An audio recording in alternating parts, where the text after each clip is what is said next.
I'm Kate Nowlan. And I'm Kimberly Caccavo. And welcome to the Face Your Grace podcast, where women with ideas become entrepreneurs. Today, we are joined by Ellie Carlson of Smack Media. She is a dear friend of ours, a big customer of ours in a little body. But a fan favorite, certainly of both Kimberly and mine during our time at Graced by Grit. And we're super excited to have you join the Face Your Grace podcast today. Welcome, Ellie. Thank you so much. Of Smack Media. Did you mention Smack Media? I did. Okay, I said Ellie good. of Smack Media. Okay. But we're going to hear all about Smack Media today. But let's start with hearing your background and what led you to entrepreneurship. Sure. So I grew up traveling around the world with my father. He did a lot in the world of global football, soccer, and I traveled everywhere. What did he do in the world of global football? He promoted events. He promoted players. He was an athlete agent. So I grew up around celebrities, around people. And did you know Pele? I picked up Pele at the airport. Get out of town. And to me, he was a human being. I picked him up at the airport. And he'd come over to my house and see me on little PJs with feetsies on. So I'm wondering why a girl with PJs and feetsies was driving to the airport. I think that's a whole different podcast. We can set that one up. So I really learned a lot about people and relationships. Nice. And my father always worked for himself. He led a couple companies, actually in apparel too, Levi Strauss, Sears Roebuck.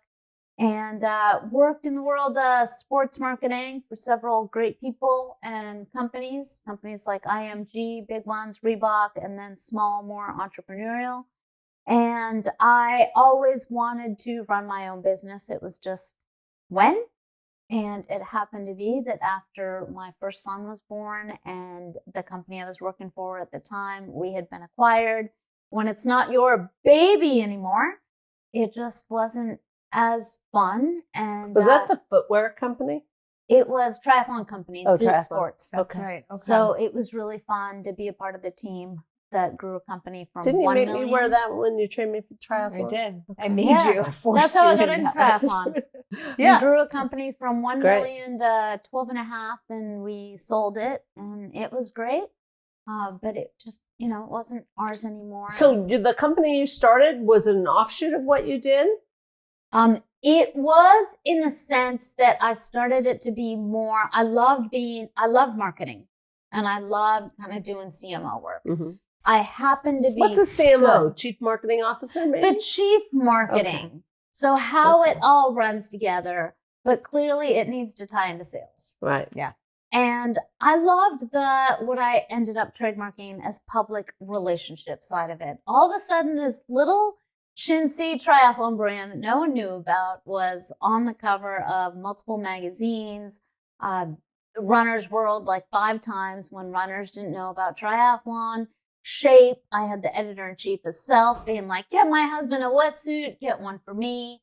And even Dr. Sanjay Gupta from CNN got into triathlon. So this really niche little sport turned into something, and I helped turn it into something a lot bigger, where it was triathlon is the new golf. And so I launched Smack Media really more as a marketing agency and PR, public relationships, yell it from the rooftops. How do I get myself, my company, my brand, my product out there so that it's in the hands of everyone? And everyone's gabbing about it. Nice. And that's how I first launched. Yeah, in 2009, right after the birth of my first little boy. And just for the sake of, people that are listening, and we're really trying to encourage, obviously, women to become entrepreneurs. And I think hearing how old you were when you started that company is always relevant. So can you share how old you were? I will share anything. Okay. Now, I will share that I'm not She has no idea what we're going to ask her to say. Yeah. So I'm 45, and my son is 13. He's a teenager, and I'll remind him every day, don't give me teenager talk. So you're yeah, about 32. 32. Oh, that's pretty good. Yeah, 32. And just kind of within a month and a half, I had hired 2 key team members and just kind of. Are they still with you? They are not still with me, but they are both still great friends. Great. Yeah. And still Good for you. really, I really value relationships. What made you think that you needed to hire people right away? When companies that I'd worked with or people I'd worked with in the past said, oh, wow, you're on your own. Do you want to help me out? And I was fortunate enough to have a friend reach out from Trigger Point Performance, the bright orange foam rollers, myofascial release foam rollers you see all the celebs using, reach out and say, hey, let's do something. Let's work together. So it was really fun to do everything from photo shoots to content to, I mean, that's back when let's create a video on how to use the product, to getting the product into the hands of, what star soccer players, what star NBA players, what star football dancers, football, right? Football. So attractive when you say it. So rolling out your, legs, rolling out your lats, and that really was my first big client that put us on the map and really went on to work more in the health, wellness, running, endurance area. Were you always a writer? I always loved writing. I was an English major in college. I went to Princeton. And for as much as my father really wanted me to go into economics and be more math than science, I loved English because I loved the communication aspect of it. Thought it really helped me, communication. How do you talk to people? How do you express yourself or express something you want to say? And it was, I think that really helped a lot, and it helped in business across all elements of marketing and of sales. When you can communicate with someone and get your point across and do it either in very short words or do it in a lot of detail, I think that's key. Yeah. So what would you say your biggest strength is? My biggest strength is knowing a lot of people and being able to connect them and just having the relationships and real relationships. So on a daily basis, for example, I get LinkedIn, hey, I want to connect with you. I think we could work together. And I write back to them regardless of how, whatever bigwig means. Say, how'd you find me? Why would you like to connect? Let's set up a quick call, even if it's a 15-minute phoner. And so I like to get to know people. I like to get to know. I like that phrase. I know, the 15-minute phoner. A phoner. Still phone Yeah, us let's next do a week. phoner. Just a quick. We tell do me a lot of about it. phoners. We do a lot of phoners. And FaceTimes or Facers. Facers. Well, there's a good. Or Zoomers. A Zoomer.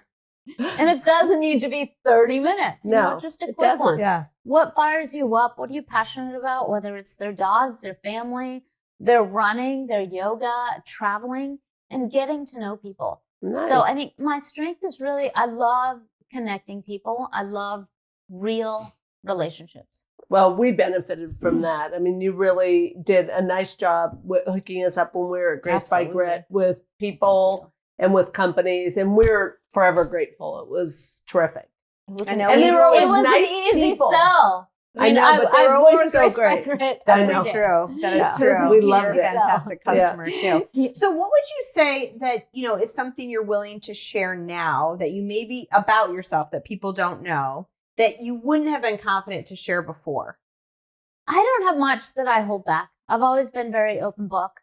I grew up with a family. My father was from Vienna, from Austria, my mom from Mexico. I grew up in a family where there wasn't much silence. There wasn't, you're not allowed to. And everything was shared. My dad walked around in underwear. They took me to see Basic Instinct at the movie theater when I was maybe 10. And it wasn't a, you're not allowed. It was very normal. So there really isn't much. I really share a lot. I'm very open book. I have been with my team members, my friends, my clients. For the most part, it goes off really well. I'm very transparent. Sometimes it doesn't because I'm too open. But I wouldn't say there's anything that I've been afraid to hold back. I've had a lot happen in my life. I've endured quite a bit.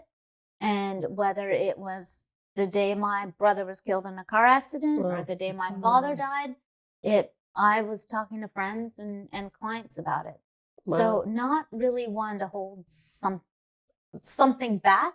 And I think a lot of it has to do with my upbringing because my father was very much like that. And my mom was like that as well.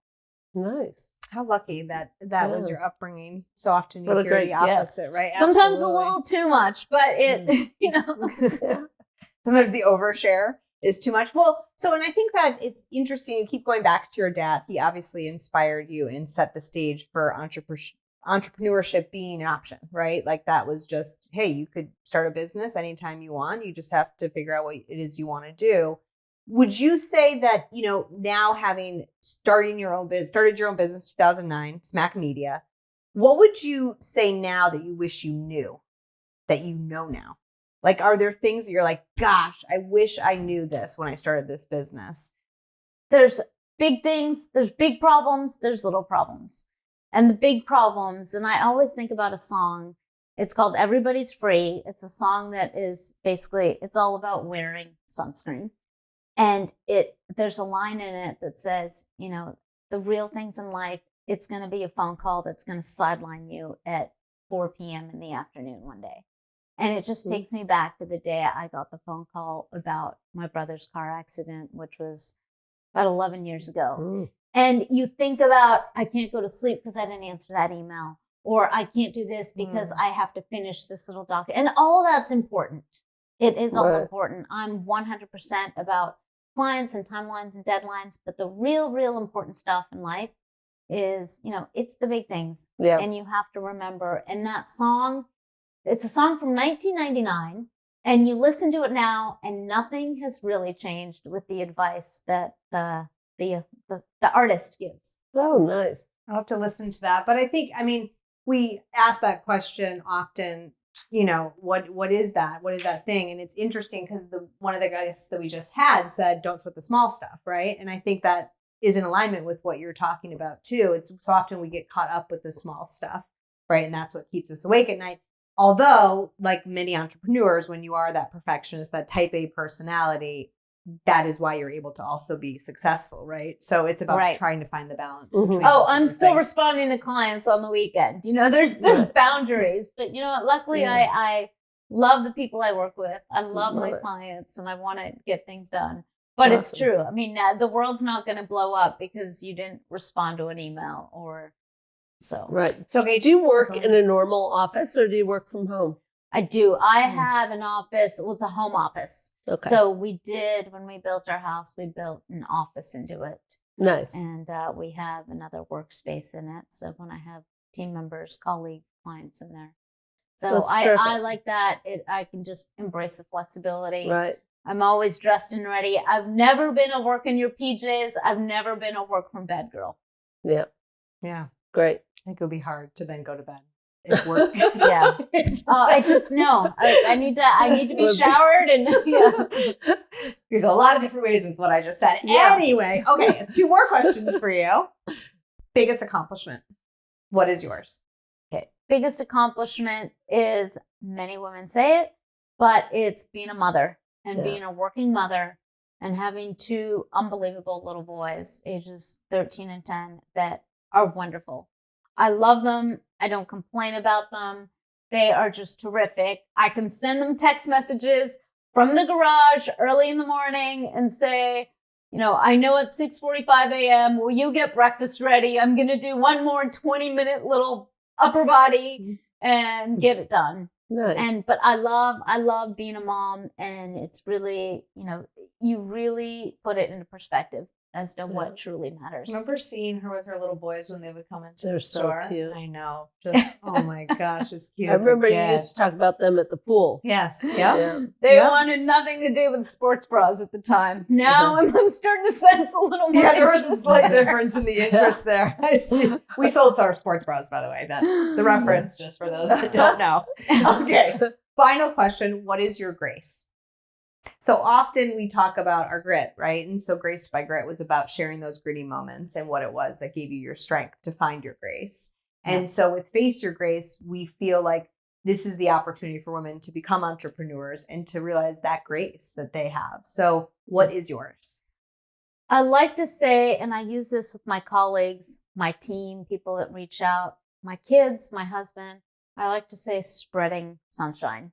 Nice. I think it's important always from a business standpoint. You teach, add value, don't lie, but spreading sunshine. Wherever you can share, spread some sunshine, help someone out, whether it, helps you or not. It just really, it gives me a lot of satisfaction. How great is that? Well, whether someone's looking for a job or I need, where can I get my toenails done? Or someone just needs some help. I like telling someone where to get a good pedicure, spreading sunshine. I like the way you think. There you go. Just help someone out, whatever they need. Like if you can help them and truly mean it and care about it, it makes me feel good. I helped this person out today. Well, and I think you do that. I mean, I know that is your grace, but it also that's how I have experienced you is just that. You one of your strengths. It absolutely is. And you helped us with our business. I always see you. Do you remember when we wanted in one of our leggings, we needed a yoga pose? And she happened to be in the store and she just walked over and did something where she stood on a finger or something in the yard. Stood on a finger. I don't remember her standing there. She did some, the pose I'm talking about? You did it right out here. Tree pose. Tree pose. You stand on a leg. Yeah. No, you weren't on your leg. Didn't you do one upside down? Okay, on a head. Okay, I can on do a leg or a head. Okay, maybe a finger. I'm still working on that. Okay, good. A finger. By the way, that will be our next podcast with Ellie. Is her standing on her finger.